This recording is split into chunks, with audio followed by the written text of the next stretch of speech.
মহানায়ক মান্না ১৯৮৫ সালে পাগলি চলচ্চিত্রের মাধ্যমে রূপালী পর্দায় আসেন মান্না। মান্নার জনপ্রিয়তা ছিল আকাশচুম্বী। মৃত্যুর ১৮ বছর পেরিয়ে গেলেও এখনো সামাজিক যোগাযোগ মাধ্যমে ব্যাপক জনপ্রিয়তায় রয়েছেন অ্যাকশন কিং হিরো মহানায়ক মান্না। আজকে আমরা জানব মান্নার প্রতি বছর যে সকল সিনেমাগুলো মুক্তি পেয়েছিল সেই সকল সিনেমাগুলির মধ্যে প্রতি বছরে কোন ছবিটি সবচেয়ে বেশি টাকা ব্যবসা করেছিল জানতে পারবো এই ভিডিওর মাধ্যমে। তাহলে চলুন কথা না বাড়িয়ে আমরা দেখি নেই মান্নার ক্যারিয়ারে প্রতি বছর কোন ছবিটি সবচেয়ে বেশি টাকা ব্যবসা করেছিল। ১৯৮৫ সাল। ১৯৮৫ সালে নায়ক মান্নার একটি ছবি মুক্তি পেয়েছিল, ছবিটি হচ্ছে পাগলি। এই ছবির মাধ্যমে চলচ্চিত্র জগতে আসেন। এই ছবির পরিচালক ছিলেন কাজী হায়াৎ। ১৯৮৫ সালের ৯ আগস্ট ছবিটি মুক্তি পেয়েছিল। ১৫ লক্ষ টাকা বাজেট ছিল পাগলি ছবির। এই ছবিটি ফ্লপের ঘরে জায়গা করে নিয়েছিল। ১৯৮৬ সাল। ১৯৮৬ সালে নায়ক মান্নার সর্বমোট ৫টি সিনেমা মুক্তি পেয়েছিল। ৫টি ছবির মধ্যে সবচেয়ে বেশি টাকা ব্যবসা করেছিল নিষ্পাপ ছবি। এই ছবির পরিচালক ছিলেন আলমগীর। ছোট্ট একটি চরিত্রে অভিনয় করেছিলেন মান্না। সালের ১৬ আগস্ট ঈদুল আজহায় ছবিটি মুক্তি পেয়েছিল। ২৫ লক্ষ টাকা বাজেট ছিল নিষ্পাপ ছবির। ৩,৫০,০০,০০০ টাকা ব্যবসা করেছিল নিষ্পাপ ছবিটি। ১৯৮৭ সাল। ১৯৮৭ সালে নায়ক মান্নার কোন ছবি মুক্তি পায়নি। ১৯৮৮ সাল। ১৯৮৮ সালে নায়ক মান্নার সর্বমোট ৩টি সিনেমা মুক্তি পেয়েছিল। এই ৩টি সিনেমার মধ্যে সবচেয়ে বেশি টাকা ব্যবসা করেছিল টাকা পয়সা ছবি। এই ছবির পরিচালক ছিলেন মোতালেব হোসেন। ১৯৯৮ সালের ২৫ জুলাই ঈদুল আজহায় ছবিটি মুক্তি পেয়েছিল। ২৫ লক্ষ টাকা বাজেটের টাকা পয়সা ছবির আয় হয়েছিল ৮০ লক্ষ টাকা। ১৯৮৯ সাল। ১৯৮৯ সালে মান্নার একটি ছবি মুক্তি পেয়েছিল, ছবিটি হচ্ছে ঘরবাড়ি। এই ছবির পরিচালক ছিলেন দেলোয়ার জাহান ঝন্টু। ৩ নভেম্বর ছবিটি মুক্তি পেয়েছিল। ২০ লক্ষ টাকা বাজেট ছিল ঘরবাড়ি ছবির। আর এই ছবির আয় হয়েছিল ৩০,৫০,০০০ টাকা। ১৯৯০ সাল। ১৯৯০ সালে নায়ক মান্নার ৮টি ছবি মুক্তি পেয়েছিল। এই ৮টি ছবির মধ্যে সবচেয়ে ব্যবসা করেছিল শিমুল পারুল সিনেমা। এই ছবির পরিচালক ছিলেন দেলোয়ার জাহান ঝন্টু। ১৯৯০ সালের ১ জানুয়ারি ছবিটি মুক্তি পেয়েছিল। ৩৫ লক্ষ টাকা বাজেটের শিমুল পারুল ছবির আয় হয়েছিল ১,৩০,০০,০০০ টাকা। ১৯৯১ সাল। ১৯৯১ সালে নায়ক মান্নার সর্বমোট ৫টি সিনেমা মুক্তি পেয়েছিল। এই ৫টি সিনেমার মধ্যে সবচেয়ে বেশি টাকা ব্যবসা করেছিল কাশেম মালার প্রেম ছবিটি। এই ছবির পরিচালক ছিলেন মোস্তফা আনোয়ার। ১৯৯১ সালের ১০ মে ছবিটি মুক্তি পেয়েছিল। মান্নার বিপরীতে চম্পা অভিনয় করেছিলেন। ৩৫ লক্ষ টাকা বাজেট ছিল কাশেম মালা প্রেম ছবিটি। আর বক্স অফিস রিপোর্ট অনুযায়ী কাশেম মালার প্রেম ছবির আয় হয়েছিল ৪,৫০,০০,০০০ টাকা। ১৯৯২ সাল। ১৯৯২ সালে মান্নার সর্বমোট ১২টি সিনেমা মুক্তি পেয়েছিল। এই ১২টি সিনেমার মধ্যে সবচেয়ে বেশি টাকা ব্যবসা করেছিল দাঙ্গা সিনেমা, কাজী হায়াৎ পরিচালিত দাঙ্গা। ১৯৯২ সালের ২৪ জানুয়ারি ছবিটি মুক্তি পেয়েছিল। ৮০ লক্ষ টাকা বাজেটের দাঙ্গা ছবির আয় হয়েছিল ৫ কোটি টাকা। ১৯৯৩ সাল। ১৯৯৩ সালের মান্নার সর্বমোট ৮টি সিনেমা মুক্তি পেয়েছিল। এই ৮টি সিনেমার মধ্যে প্রেম দেওয়ানা ছবিটি সবচেয়ে বেশি টাকা ব্যবসা করেছিল। এই ছবির পরিচালক ছিলেন মনতাজুর রহমান আকবর। ১৯৯৩ সালের ২৩ এপ্রিল ছবিটি মুক্তি পেয়েছিল। ৫০ লক্ষ টাকা বাজেটের প্রেম দেওয়ানা ছবির আয় হয়েছিল ২,৫০,০০,০০০ টাকা। ১৯৯৪ সাল।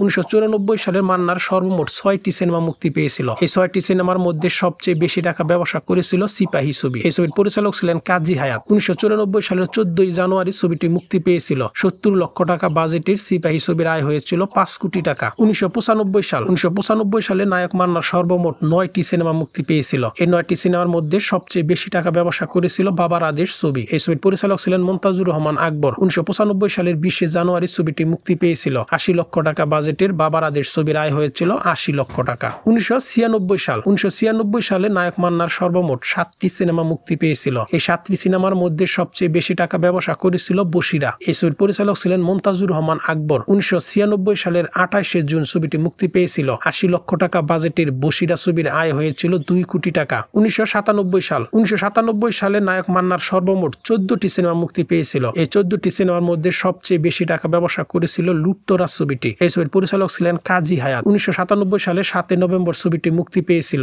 ৯০ লক্ষ টাকা বাজেটের লুটতরাজ ছবির আয় হয়েছিল ৬ কোটি টাকা। ১৯৯৮ সাল। ১৯৯৮ সালে নায়ক মান্নার সর্বমোট ১৫টি সিনেমা মুক্তি পেয়েছিল। এই ১৫টি সিনেমার মধ্যে সবচেয়ে বেশি টাকা ব্যবসা করেছিল শান্ত কেন মাস্তান ছবিটি। এই ছবির পরিচালক ছিলেন মনতাজুর রহমান আকবর। ১৯৯৮ সালের ৩১ জুলাই ছবিটি মুক্তি পেয়েছিল। ৯৫ লক্ষ টাকা বাজেটের শান্ত কেন মাস্তান ছবির আয় হয়েছিল ৯ কোটি টাকা। ১৯৯৯ সাল। ১৯৯৯ সালে মান্নার সর্বমোট ১৭টি সিনেমা মুক্তি পেয়েছিল। এই ১৭টি সিনেমার মধ্যে সবচেয়ে বেশি টাকা ব্যবসা করেছিল আম্মাজান ছবিটি। আম্মাজান ছবির পরিচালক ছিলেন কাজী হায়াৎ। ১৯৯৯ সালের ২৫ জুন ছবিটি মুক্তি পেয়েছিল। ১,২,০০,০০,০০০ টাকা বাজেটের আম্মাজান ছবির আয় হয়েছিল ১১ কোটি টাকা। ২০০০ সাল। 2000 সালে নায়ক মান্নার সর্বমোট 16টি সিনেমা মুক্তি পেয়েছিল। এই 16টি সিনেমার মধ্যে সবচেয়ে বেশি টাকা ব্যবসা করেছিল কুখ্যাত খুনি সিনেমা। এই ছবির পরিচালক ছিলেন মন্তাজুর রহমান আকবর। 2000 সালের 28 ডিসেম্বর ঈদ উল ফিতরে ছবিটি মুক্তি পেয়েছিল। 90 লক্ষ টাকা বাজেটের কুখ্যাত খুনি ছবির আয় হয়েছিল 8 কোটি 30 লক্ষ টাকা।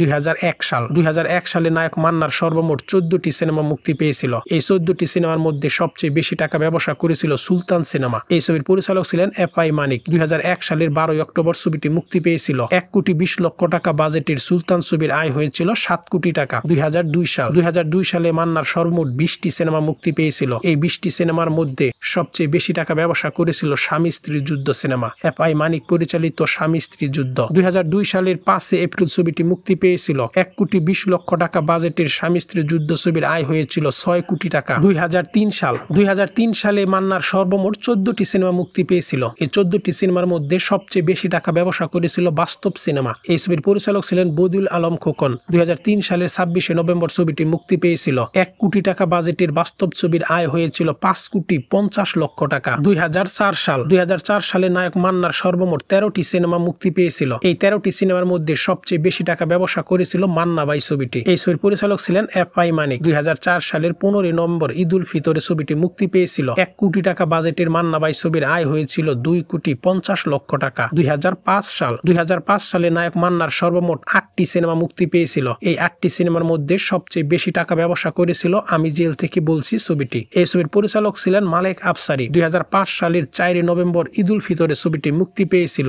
1 কোটি 20 লক্ষ টাকা বাজেটের আমি জেল থেকে বলছি ছবির আয় হয়েছিল 6 কোটি টাকা। 2006 সালে নায়ক মান্নার সর্বমোট 14টি সিনেমার মুক্তি পেয়েছিল। এই 14টি সিনেমার মধ্যে সবচেয়ে বেশি টাকা ব্যবসা করেছিল মায়ের মর্যাদা ছবিটি। এই ছবির পরিচালক ছিলেন দিলীপ বিশ্বাস। 2006 সালের 11 জানুয়ারি ঈদ উল আজহায় ছবিটি মুক্তি পেয়েছিল। 1 কোটি 30 লক্ষ টাকা বাজেটের মায়ের মর্যাদা ছবির আয় হয়েছিল 6 কোটি টাকা। 2007 সালে নায়ক মান্নার সর্বমোট 13টি সিনেমা মুক্তি পেয়েছিল। এই 13টি সিনেমার মধ্যে সবচেয়ে বেশি টাকা ব্যবসা করেছিল মনের সাথে যুদ্ধ ছবিটি। আহমেদ নাসির পরিচালিত মনের সাথে যুদ্ধ। 2007 সালের 14 অক্টোবর ছবিটি মুক্তি পেয়েছিল ঈদ উল ফিতরে। 1 কোটি 20 লক্ষ টাকা বাজেটের মনের সাথে যুদ্ধ ছবির আয় হয়েছিল 7 কোটি 50 লক্ষ টাকা। 2008 সালে নায়ক মান্নার সর্বমোট 11টি সিনেমা মুক্তি পেয়েছিল। এই 11টি সিনেমার মধ্যে সবচেয়ে বেশি টাকা ব্যবসা করেছিল পিতামাতার আমানত সিনেমা। এই সিনেমার পরিচালক ছিলেন এফআই মানিক। 2008 সালের 9 ডিসেম্বর ছবিটি মুক্তি পেয়েছিল ঈদ উল আজহায়। 1 কোটি 20 লক্ষ টাকা বাজেটের পিতামাতার আমানত ছবির আয় হয়েছিল 4 কোটি 50 লক্ষ টাকা। 2009 সালে নায়ক মান্নার 3টি সিনেমা মুক্তি পেয়েছিল। এই 3টি সিনেমার মধ্যে সবচেয়ে বেশি টাকা ব্যবসা করেছিল জীবন নিয়ে যুদ্ধ সিনেমা। এই সিনেমার পরিচালক ছিলেন নিরঞ্জন বিশ্বাস। 2009 সালে 31 জানুয়ারি ছবিটি মুক্তি পেয়েছিল।